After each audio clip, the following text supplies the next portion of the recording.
Hello all, welcome back to CS YouTube channel.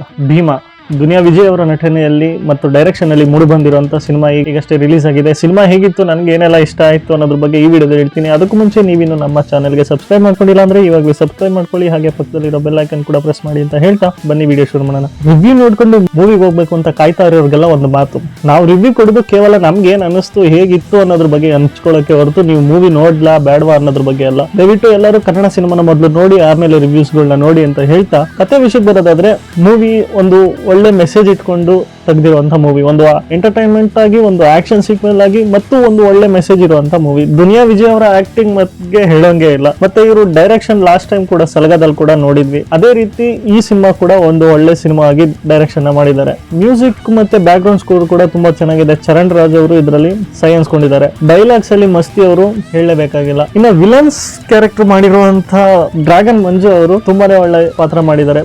ಇನ್ನು ರಂಗಾಯಣ ರಘು ಅವರು, ಅಚ್ಯುತ್ ಕುಮಾರ್ ಅವರು ತಮಗೆ ಸಿಕ್ಕಂತ ಪಾತ್ರಗಳನ್ನ ಅಚ್ಚುಕಟ್ಟಾಗಿ ಮಾಡಿದ್ದಾರೆ. ಇನ್ನು ಡೈರೆಕ್ಷನ್ ವಿಷಯಕ್ಕೆ ಬಂದ್ರೆ, ವಿಜಯ್ ಅವರು ಸಲಗದಲ್ಲಿ ಹೇಗೆ ನಿರೂಪಿಸ್ಕೊಂಡ್ರು ಅದೇ ರೀತಿ ಭೀಮಾದಲ್ಲಿ ಕೂಡ ತಮ್ಮ ಟ್ಯಾಲೆಂಟ್ ನ ತೋರಿಸ್ಕೊಂಡಿದ್ದಾರೆ. ಬರೀ ಸಿನಿಮಾನ ಎಂಟರ್ಟೈನ್ಮೆಂಟ್ ಆಗಿ ಮಾಡದೆ ಒಂದು ಒಳ್ಳೆ ಮೆಸೇಜ್ ಕೊಟ್ಟು ಮಾಡೋದು ಅವ್ರದ್ದು ಸ್ಟೈಲ್ ಆಗಿ ಬದಲಾಗಿದೆ. ಓವರ್ ಆಲ್ ಆಗಿ ಹೇಳ್ಬೇಕು ಅಂದ್ರೆ ಇದೊಂದು ಒಳ್ಳೆ ಮೂವಿ. ದಯವಿಟ್ಟು ಎಲ್ಲರೂ ಸಿನಿಮಾನ ಥಿಯೇಟರ್ ಅಲ್ಲಿ ನೋಡಿ, ಹಾಗೆ ಕನ್ನಡ ಸಿನಿಮಾನ ಬೆಳೆಸಿ ಅಂತ ಹೇಳ್ತಾ ಈ ವಿಡಿಯೋನ ಇಲ್ಲಿಗೆ ಮುಗಿಸ್ತಾ ಇದ್ದೀನಿ. ಶಾರ್ಟ್ ಆಗಿತ್ತು ರಿವ್ಯೂ ಅಂತ ಬೇಜಾರಾಗಬೇಡಿ, ಕಂಪ್ಲೀಟ್ ರಿವ್ಯೂನ ನಿಮ್ಗೆ ಡಿಸ್ಕ್ರಿಪ್ಷನ್ ಕೊಟ್ಟಿರ್ತೀನಿ, ಒಮ್ಮೆ ನೋಡ್ಕೊಳ್ಳಿ ಅಂತ ಹೇಳ್ತಾ ಈ ವಿಡಿಯೋ ಇಲ್ಲಿಗೆ ಮುಗಿಸ್ತಾ ಇದ್ದೀನಿ. ವಿಡಿಯೋ ಇಷ್ಟ ಆದವರು ಲೈಕ್ ಮಾಡಿ, ಹಾಗೆ ವಿಡಿಯೋ ಬಗ್ಗೆ ನಿಮ್ಗೆ ಅನಿಸ್ತದೆ ಕಮೆಂಟ್ ಮಾಡಿ. ಮತ್ತೆ ಸಿಗ್ತೀನಿ ಮತ್ತೊಂದು ವಿಡಿಯೋದಲ್ಲಿ. ಬಾಯ್, ಸೈನಿಂಗ್ ಆಫ್, CS.